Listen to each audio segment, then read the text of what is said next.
タイヤからキーキーと異音がするときの解決方法をご紹介します。まずは歯ブラシなどで車軸についたゴミを取り除いてください。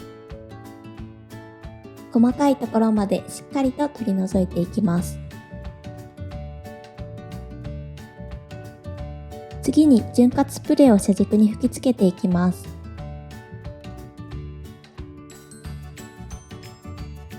そうすることで車輪がスムーズに回転し、異音がなくなります。前側のタイヤの場合は3点に吹きつけるようにしてください。